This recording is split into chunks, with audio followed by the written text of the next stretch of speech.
Bonjour à tous, ou plutôt bonsoir au moment où moi je filme.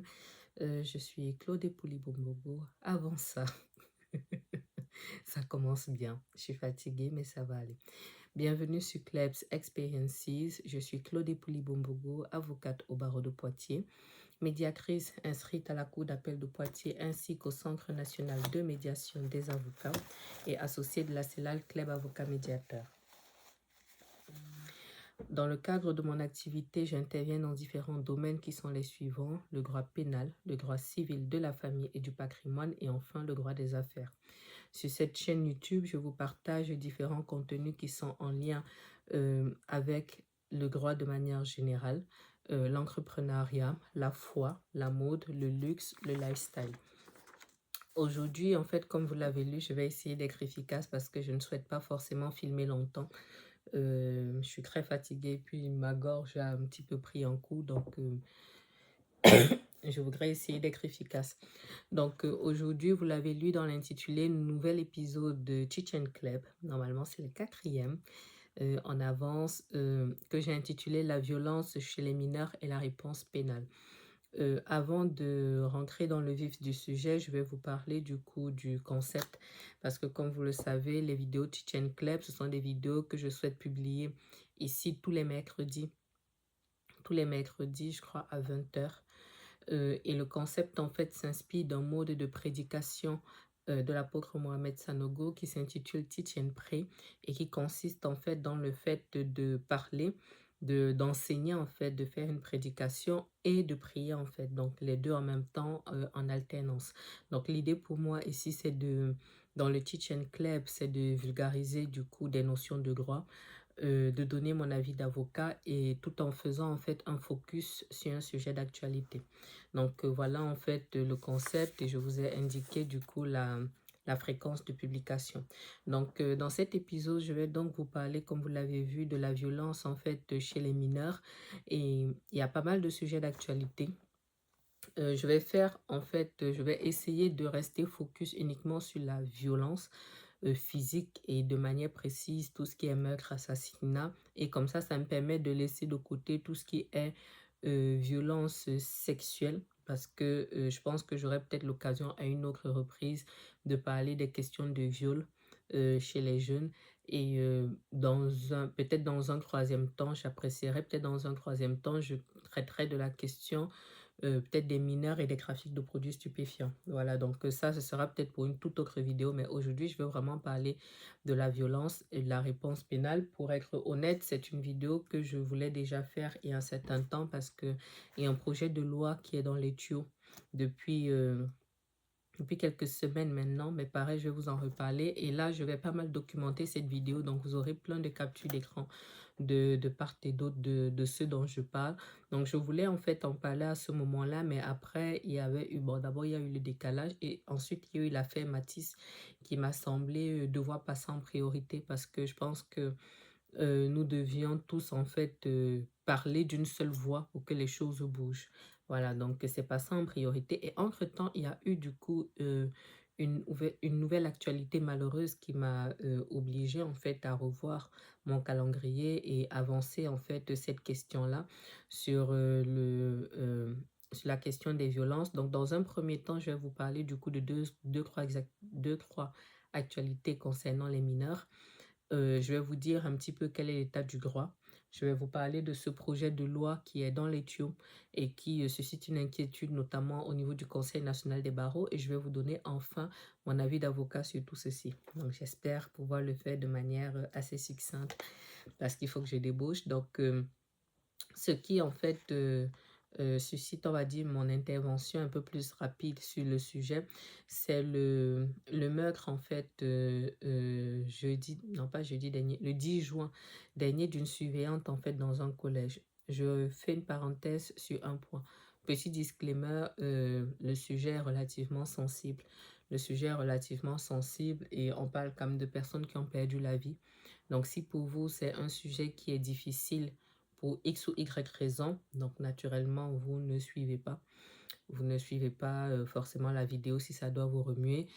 Pareil, si vous êtes victime de quoi que ce soit ou si vous avez été témoin de quoi que ce soit, cherchez de l'aide. chercher de l'aide. Le focus n'est pas sur... désolé, mon téléphone sonne en même temps, mais le focus n'est pas sur cette vidéo, mais si vous êtes ici en France, vous pouvez écrire par exemple au procureur de la République, vous pouvez aller dans un commissariat ou une gendarmerie, soit pour vous dénoncer, soit pour rapporter les faits dont vous avez connaissance, mais en tout état de cause, on est sur des sujets qui sont d'une certaine gravité. Donc si pour X ou Y raison, vous êtes en souffrance, essayez de chercher de l'aide. Voilà. Donc cette vidéo a pour vocation, comme je vous dis, de vulgariser, a pour vocation à vulgariser en fait certaines notions et je ne peux pas pallier, on va dire, à certaines carences. Donc, le disclaimer étant terminé, pardon, comme je vous disais, il y a une actualité ici en France depuis le 10 juin dernier.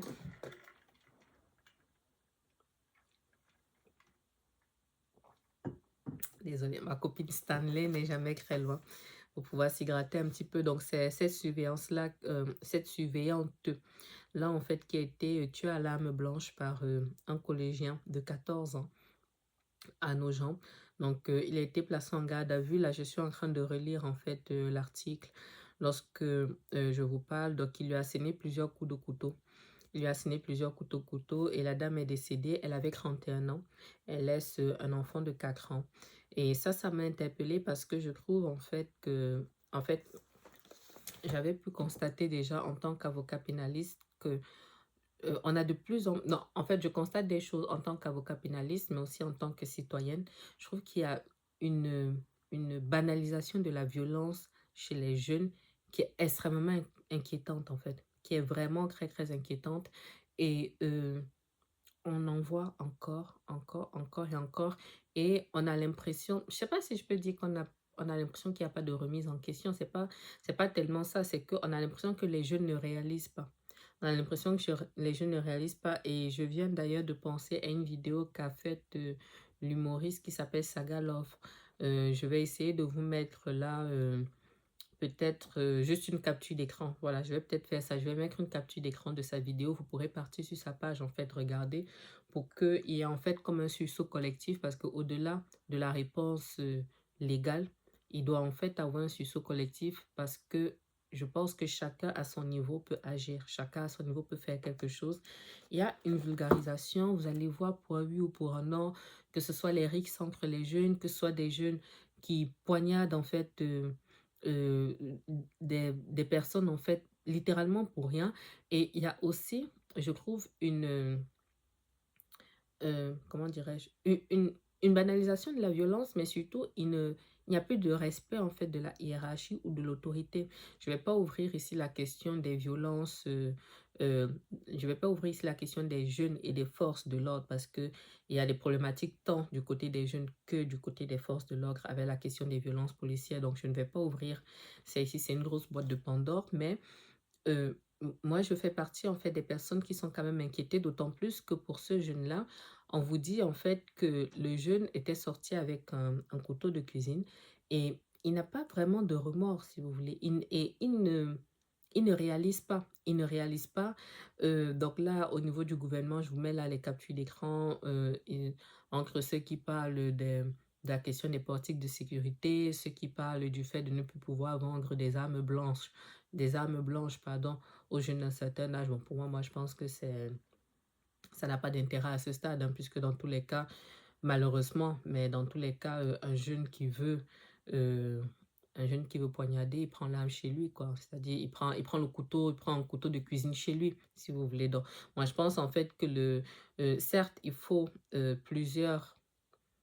agir en fait sur plusieurs plans, mais il y a vraiment un problème au niveau des sources. Le fait que ça ne leur dit plus rien. Ça ne leur dit plus rien. Je vois en fait là dans les infos que j'ai trouvées là, c'est sur le site de TF1. Donc on dit que pour l'incident le meurtre littéralement du 10 juin là, ça arrive 5 mois après qu'Elias, 14 ans, a été poignardé à Paris, moins de 2 mois après qu'une collégienne ait été tuée par un autre élève à Nantes. Euh, vous voyez, en fait, et poignardé à plusieurs reprises. Poignardé à plusieurs reprises. Là, j'ai un autre article. Élève tué dans un lycée à Nantes. Une information judiciaire pour assassinat ouverte. Euh, donc, c'était le 24 avril. Un élève a poignardé 4 de ses camarades dans un lycée à Nantes. Euh, Oui, c'est de ça là. Du coup, autre chose, du coup, encore le 6 mai. En fait, je trouve qu'il y a de plus en plus, là, je vous mets les captures, hein, mais je suis en train de lire, en fait, au fur et à mesure, et je trouve, en fait, que ça se perpétue, ça se perpétue, ça se perpétue. Et en fait, il y a, en fait, un décalage, à mon sens, entre ce que le droit prévoit à date en ce qui concerne les mineurs et on va dire, et la réponse, en fait, pénale, et surtout la situation réelle sur le terrain. Parce qu'il faut savoir qu'en France, en fait, la priorité, s'agissant des infractions qui concernent les mineurs, la priorité, c'est la pédagogie. Il faut savoir que lorsque un mineur a maille à partir, on va dire, avec la justice, soit c'est sur le plan de l'assistance éducative, mais là, c'est tout autre chose. L'assistance éducative, c'est l'enfant qui est en danger. L'enfant qui est en danger, euh, pour toute autre raison, la plupart du temps dans le cercle familial. Donc là, c'est le juge des enfants qui gère. Là, c'est tout autre chose. Mais la partie purement tribunal pour enfants, ça c'est l'enfant en fait qui a commis un délit. Et jusqu'à présent, ce que la loi prévoyait en fait, c'est tout ce qui est démarche en fait, comme je dis, préventive, question de démarche de sensibilisation. Donc, je vais vous reparler en fait tout à l'heure du coup des, des sanctions qui peuvent être prévues et comment justement le législateur entend désormais, on va dire, resserrer un petit peu la vis, on va dire ça comme ça. Donc, vous m'excuserez de beaucoup lire mes notes, hein, parce que j'avais fait en fait des captures d'écran et j'avais, comment dirais-je, je n'ai pas pu imprimer dans les temps avant de pouvoir faire en fait mon propos. C'est pour ça que je lis sur mon téléphone. En fait, il existe un texte en fait qu'on appelle le Code pénal de la justice des mineurs qui date de 2021, sauf erreur de ma part, et qui prévoit en fait des dispositions un petit peu dérogatoires qui doivent s'appliquer aux mineurs. Et lorsque le code de justice pénale des mineurs ne s'applique pas, c'est le code pénal classique, étant précisé qu'il y a forcément un système de sanctions qui est différent s'agissant des mineurs. C'est ce qu'on appelle l'excuse de minorité. Donc, on vous dit en fait que le Code de la justice pénale des mineurs est entré en vigueur le 30 septembre 2021. Donc, on dit en fait que du coup, c'était une réforme qu'il avait instituée et le bilan est plutôt positif. Du moins, jusqu'à présent, le bilan était plutôt positif parce que cette réforme permettait de raccourcir les délais de jugement, d'améliorer la prise en compte de la victime et de renforcer l'efficacité du travail éducatif avec le mineur. Ça veut dire que lorsqu'un mineur, en fait, commet une infraction, la priorité, c'est de savoir comment l'accompagner pour pouvoir le réinsérer. Et c'est vrai qu'avec ces nouvelles dispositions, on était parti, en fait, sur un différent mode, en fait, de sanction, c'est-à-dire que il va d'abord y avoir l'audience de culpabilité, savoir est-ce que le mineur peut être reconnu coupable ou pas des faits qui lui sont reprochés. Et ensuite, en fait, on passe au niveau des sanctions. Entre l'audience de culpabilité et l'audience des sanctions, il va en fait y avoir un certain délai. Il va y avoir un certain délai parce que c'est le temps en fait durant lequel on va pouvoir accompagner le mineur à travers notamment différents modules pour qu'il puisse en fait y avoir une réinsertion qui soit facile, de telle sorte que il y a des sanctions en fait qui peuvent sembler être relativement, comment dirais-je, relativement souple. Mais l'idée, comme je dis, c'est certes de penser à la réparation, mais surtout la réinsertion et comment faire en sorte que le mineur se passe bien pour que certaines choses ne se reproduisent plus. Donc c'est pour ça qu'on va avoir certes des modules de réparation en termes de sanctions, mais des modules de réparation, mais des modules aussi d'insertion, des modules santé, des modules placement. Donc je vous mets pareil, je vous mets toutes les captures d'écran là. Euh, Aujourd'hui, du coup, il y a une certaine évolution qui est en train de se mettre en place compte tenu notamment de cette actualité-là parce que les faits que je vous ai cités là sont des faits relativement récents, mais il y a aussi des faits qui sont plus anciens.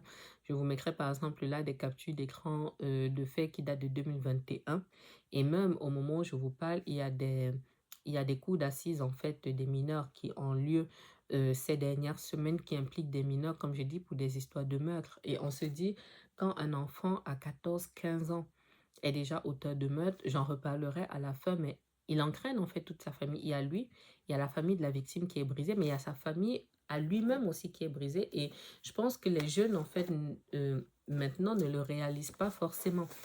Il y a une proposition de loi, je vais vous mettre des captures d'écran d'un article que j'ai trouvé sur le site du Conseil national des barreaux, donc où en fait la profession manifeste son inquiétude par rapport à une proposition de loi, je crois que c'est une proposition de loi Attal d'ailleurs, sur, qui veut modifier en fait la justice des mineurs. Donc je vais vous lire en fait de quelques petits éléments là par rapport à cet article que j'ai trouvé très intéressant. Hop, hop, hop. Donc, on dit en fait que c'est la proposition de loi qui vise à aménager le code de la justice pénale des mineurs et certains dispositifs relatifs à la responsabilité parentale, dite PPL, Attal. Donc, elle a été examinée en commission paritaire le mercredi 6 mai. Donc, le Sénat a, en fait, ça veut dire qu'il y a eu la proposition de loi. Elle est passée du coup en Assemblée nationale dans un premier temps. Là, elle est montée au Sénat et elle va redescendre en fait à l'Assemblée nationale. Donc, le Sénat a adopté le texte en fait en première lecture et la profession s'inquiète en fait parce que ce texte prévoit notamment la comparution immédiate pour les mineurs. Euh, Étant précisé qu'à date, en fait, la comparution immédiate n'est possible que pour les majeurs. Mais j'ai déjà très largement parlé de la comparution immédiate sur cette chaîne. Je pense que vous pourrez le voir ici. Je crois que j'avais notamment fait un focus sur la crise des gilets jaunes. Donc, vous pouvez le voir ici sur ma chaîne. Donc, il y a eu en fait une mobilisation des professionnels de la justice des enfants et des adolescents devant les tribunaux le 5 mai à 12h30. Donc, ce qui est prévu en fait et que la profession juge inadapté et inefficace, c'est la comparution immédiate pour les mineurs récidivistes de plus de 15 ans et la généralisation des ultra courtes peines de prison dès 13 ans. Et avant tout, un projet éducatif.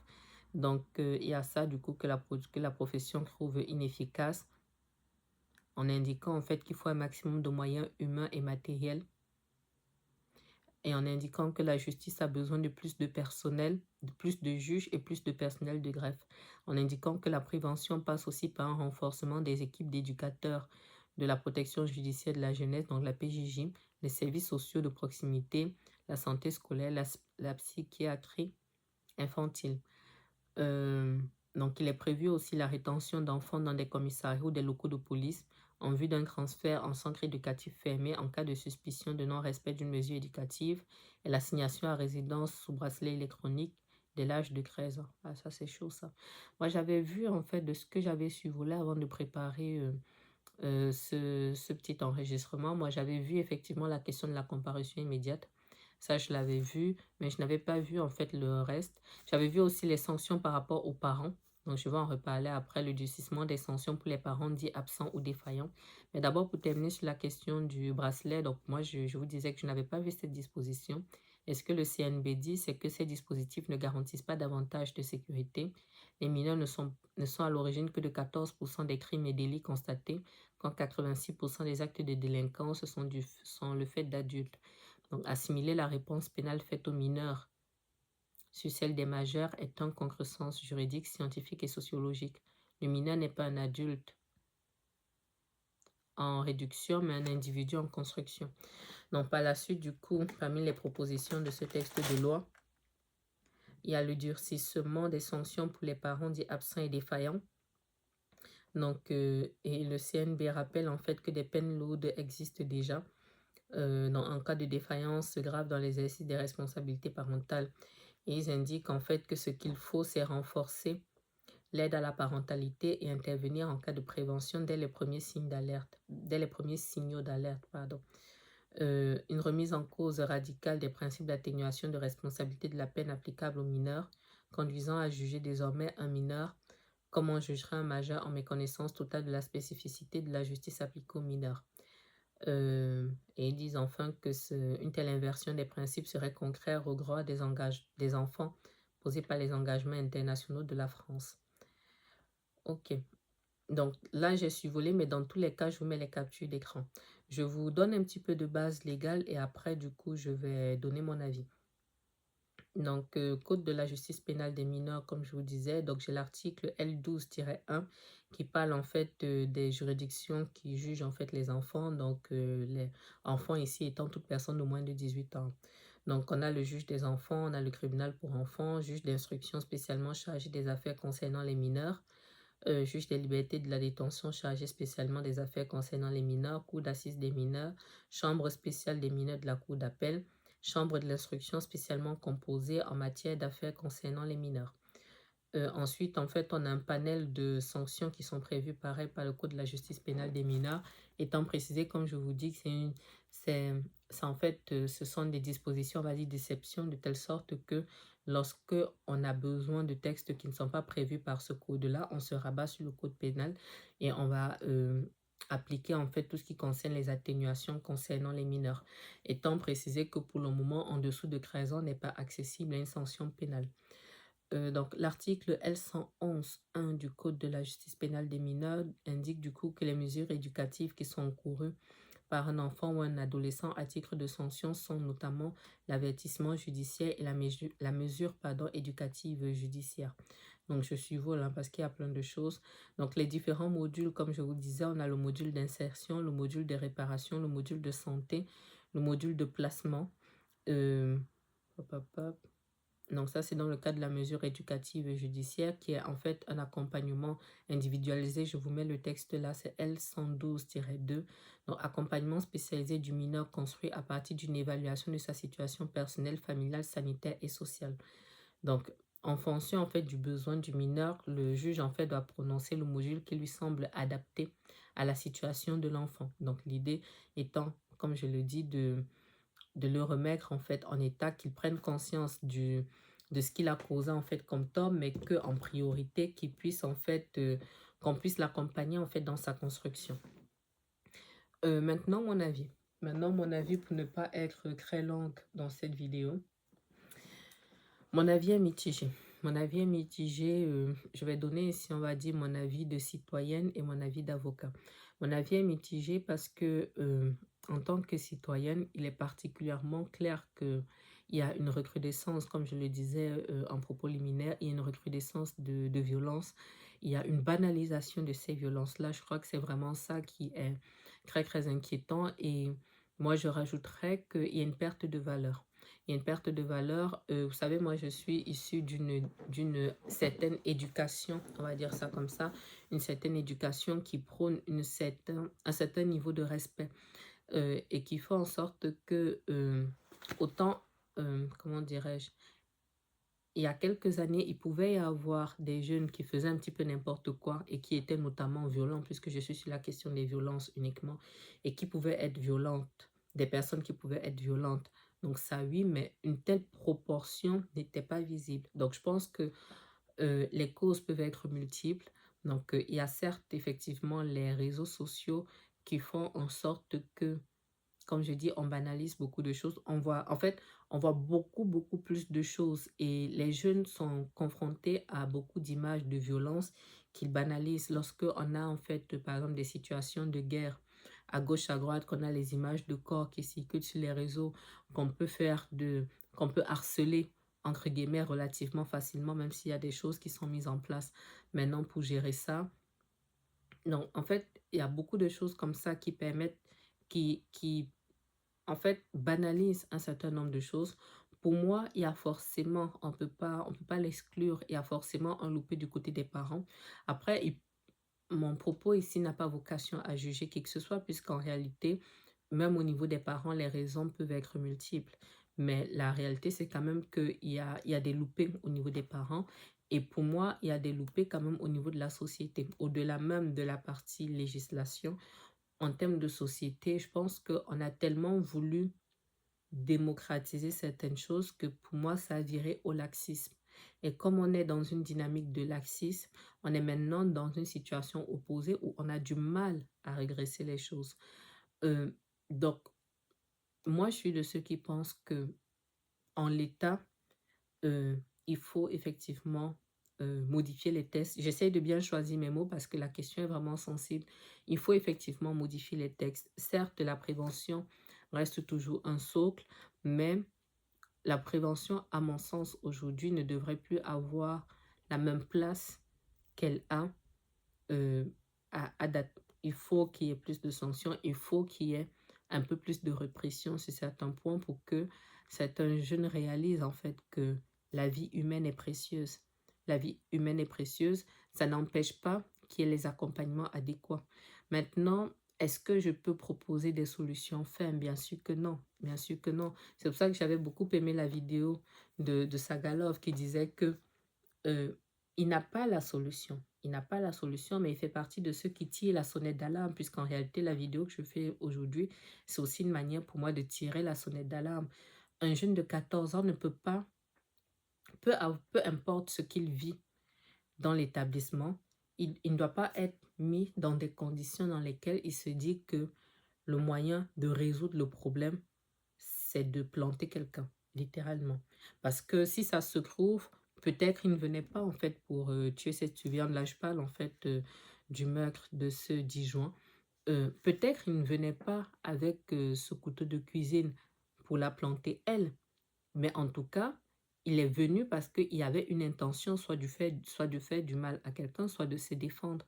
Et je pense que effectivement, dans le cadre de la prévention, il y a des choses sur lesquelles l'État devrait pouvoir travailler pour que les jeunes soient euh, dans des environnements de confiance pour pouvoir prévenir certaines situations. Donc, je ne suis pas dans ce dossier, donc je ne peux pas savoir si peut-être ce jeune vivait un harcèlement, est-ce que c'était un règlement de compte qui était prévu, est-ce que c'était pour elle qui venait, est-ce que c'était pour des autres jeunes, ainsi de suite, je ne peux pas dire, mais toujours est-il que le fait qu'il se retrouve en train de prendre un couteau de cuisine chez lui pour venir au collège avec, rien que ça déjà est un acte qui pose problème et ce n'est pas ce qui devrait être la solution à ces problèmes, on va dire ça comme ça. Et c'est valable en fait pour les autres parce que même lorsque il y a des rixes, par exemple, entre jeunes, on est en fait à des stades où des jeunes se disent que lorsqu'ils ont été frustrés pour X ou Y raison,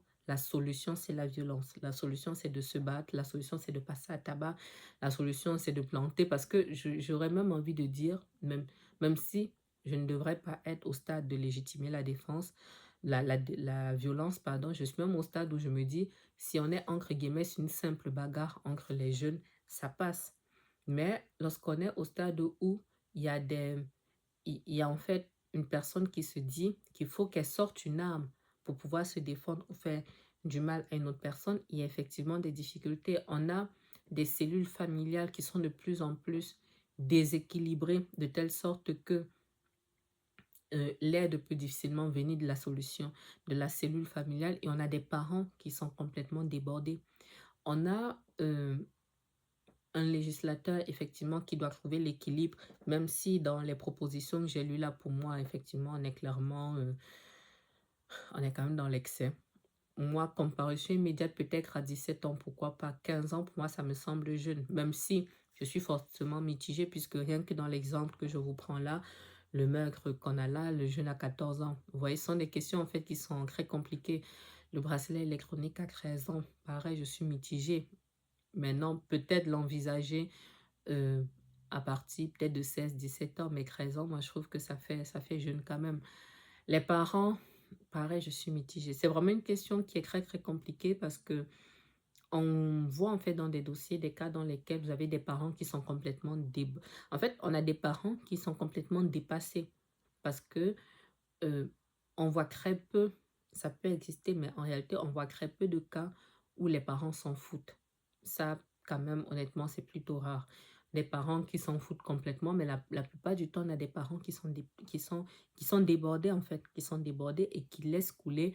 Et puis, on a des effets de groupe. En fait, on a beaucoup, beaucoup de choses, en fait, qui gravitent autour de ça. Donc, est-ce que à la fin de cette vidéo, je suis capable de vous proposer une solution ferme? Non, parce que, et ce serait d'ailleurs trop facile parce que c'est une situation qui est trop complexe, c'est un sujet qui est trop sensible pour que je puisse proposer en une vidéo des solutions qui soient efficientes. Toujours est-il que moi je partage l'inquiétude de ceux qui sont inquiets parce que je trouve que la vie humaine a de la valeur et qu'on devrait en fait conserver justement cette valeur-là. Je trouve que de manière objective, à 14 ans, ce n'est pas la place d'un... À 14 ans, on a un enfant.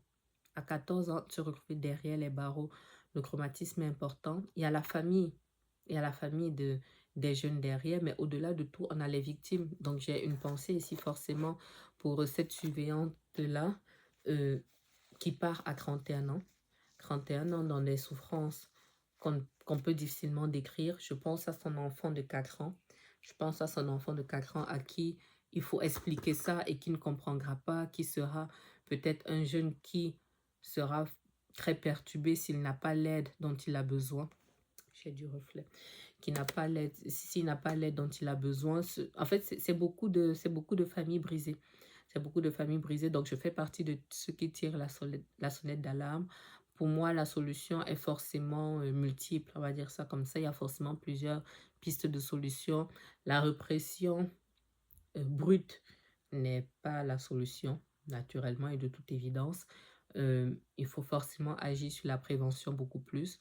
Dans la vidéo de Sagalov, je le disais, il a beaucoup parlé des médiateurs sociaux, des médiateurs de quartier. Je pense qu'effectivement, il en faut beaucoup plus parce que je pense que plus les jeunes seront écoutés, plus ils seront écoutés, entendus et que des solutions claires seront proposées à leur manque, moins il y aura en fait ces actes de violence. Il faut, oui, que les parents prennent plus leurs responsabilités. Maintenant, qu'est-ce qui peut être mis en place pour les accompagner? Je ne saurais pas vous dire. Il faut qu'ils soient plus sévères, c'est sûr, mais comme je dis, la question est beaucoup trop complexe pour être tranchée ici. Il faut quoi d'autre? Bon, nous, on va dire au niveau de la justice de manière générale, je trouve que le code de la justice pénale des mineurs a quand même fluidifié pas mal de choses, honnêtement. Je trouve en fait que au niveau de la mise en place, en fait, du traitement des dossiers, on va dire ça comme ça. Au niveau du traitement des dossiers, je trouve que les choses se mettent en place de manière beaucoup plus fluide entre les audiences de culpabilité, les mesures judiciaires. Moi, je trouve ça plutôt bien. Maintenant, je ne peux pas vous dire ici comment eux, au niveau de la PJJ, par exemple, comment ils vivent les choses au niveau des éducateurs et tout. De ce que j'ai pu observer, ils sont plutôt en tension. Ils ont besoin d'aide. Et là-dessus, je rejoins l'avis du CNB. Ils ont besoin de personnel. Ils ont besoin de personnel si on veut qu'ils fassent un travail de qualité parce que la plupart du temps, ce sont les mêmes qui interviennent aussi sur la partie assistance éducative et très souvent, ils n'ont pas suffisamment de moyens. Mais par contre, les dossiers dans lesquels ils ont pu intervenir, de ce que j'ai pu voir, ils arrivent en fait à faire un travail de qualité. Ils arrivent à faire un travail de qualité et on arrive en fait, entre guillemets, à rattraper les choses. Donc voilà ce que je pouvais dire sur la question. Je voulais nécessairement en parler parce que bon, d'abord c'est un sujet d'actualité. C'est un sujet d'actualité. Je ne sais pas si j'aurai le temps de faire une petite recherche sur ce que la commission paritaire a pu donner. Sauf erreur de ma part, au moment où je filme, donc nous sommes le mardi 17 pour la publication du mercredi 18, mais au moment où je filme, il n'y a pas encore eu de texte définitif qui est passé. Il n'y a pas eu de texte définitif. Je pense que ça va nécessairement s'accélérer dans les prochaines semaines compte tenu de l'actualité. Mais on va dire que je fais partie de ceux qui tirent la sonnette d'alarme. Je trouve que le contexte est quand même très, très inquiétant. Et comme je dis, les réseaux sociaux n'aident pas sur cette question-là. Ça n'aide absolument pas. Est-ce qu'il faut aussi, de ce point de vue-là, accentuer un petit peu, que ce soit les questions de contrôle parentaux, que ce soit le type de contenu sur les réseaux qu'il faudrait verrouiller encore plus. Je pense qu'il faut travailler sur tout ça. Il faut travailler sur tout ça. Toujours est-il que j'ai une pensée pour les victimes et notamment pour cette jeune surveillante-là parce qu'à 31 ans, elle avait encore toute la vie devant elle. Elle avait encore toute la vie devant elle. Et ce sont des métiers qu'on fait lorsqu'on veut aider son prochain. Lorsqu'on est surveillant dans un collège, ça veut dire on est tourné vers les autres. En fait, on a envie de transmettre, on a envie d'apporter. Et voilà, c'est tellement dommage, c'est tellement triste en fait. Donc, j'ai une pensée pour elle, puisse son âme reposer en paix, puisse le Seigneur fortifier surtout son enfant, parce qu'à 4 ans, perdre sa maman à 4 ans, surtout dans des conditions comme ça, Je lui souhaite, même si j'ai beaucoup moins d'inquiétude de ce point de vue-là, mais je lui souhaite quand même d'avoir l'accompagnement dont il aura besoin, parce qu'il en aura clairement besoin. Voilà, même si ce n'est pas forcément ce à quoi on penserait au début, moi je souhaite beaucoup de courage à la famille de l'auteur, parce que certes, les premières victimes, ce sont les personnes qui ont perdu la vie ainsi que leur entourage, mais pour être très très souvent, comme je le dis, pour être très très souvent de l'autre côté de la barrière, euh, il y a souvent aussi des victimes du côté des familles des auteurs, parce que le petit jeune en fait qui l'a tué, d'ici qu'il ait pleinement conscience de ce qu'il a fait, il y a une famille derrière, il y a une famille derrière lui qui est totalement brisée, qui est vraiment totalement brisée. Donc voilà, j'espère que cette petite analyse vous aura plu. Je vous lis dans les commentaires, toujours dans le respect, sinon vous le savez, c'est un blocage. Je vous retrouve mercredi prochain sur un autre thème pour un autre épisode de Teach and Club. J'ai déjà deux sujet un petit peu dans les tuyaux. Donc, je verrai. Et puis, s'il y a une autre actualité d'ici là, peut-être elle primera sur le reste. Voilà. Donc, merci encore de m'avoir écouté. Je vous dis à bientôt sur Klebs Experiences et à bientôt à mercredi prochain pour notre épisode de Teach and Club. Au revoir.